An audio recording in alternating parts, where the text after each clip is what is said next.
Sorry जी जी मां जो पंहिंजी कोताही ते यूसुफ गिलानी साहब शर्मिंदा आहे ऐं हुन इस्तीफ़ो टेंडर कयो आहे चेयरमैन साहब खे।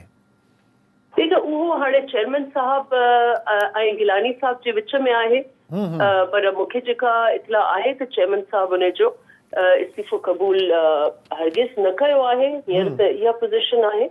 ऐं ॿी ॻाल्हि इहा आहे कि केतिरो दफ़ा वोटिंग थी आहे।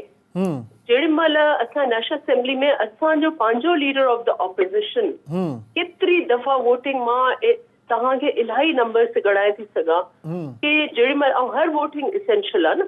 जी हाँ, केतिरा अहिड़ा टाइम्स ऐं सेशंस आया आहिनि, बिल आया आहिनि जेॾी महिल नेशनल असेंबली में नून जो लीडर ऑफ द ऑपोज़िशन गायब हो त उन्हे ते उहा कैंपेन, उहा जेका हिकिड़ी तसलसल सां गिलानी साहब जे मीडिया हुजे या ये ख़ान साहब जा कारिंदा आहिनि या बिल्कुलु ॼण त पोयो न पइजी वञे, उहे कंहिं सवाल उथारियो त हिते नून लीग जो लीडर ऑफ द ऑपोज़िशन किथे आहे। हाणे हिन महिल बि स्टेट बैंक जे लॉ जे हवाले सां नून जा केतिरा माण्हू गायब हुया।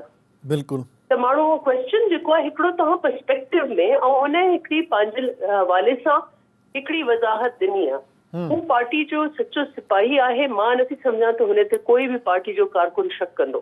त इन करे ही हिकिड़ी सरासर पीटीआई अगरि सम्झे थी त अहिड़ी बकवास करे उहे असांजी जेका ऑपोज़िशन आहे, पीपल्स पार्टी हुजे और पीपल्स पार्टी जा इंटरनल डायनामिक हुजनि या नून सां असांजा रिलेशन हुजनि, उनखे बिल्कुलु कोन कमज़ोर करे सघंदा।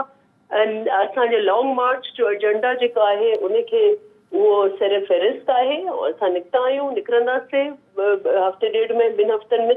ऐं हिननि खे पंहिंजी फ़िक्र आहे, शाह महमूद खे पंहिंजी शेरवानी जी फ़िक्र आहे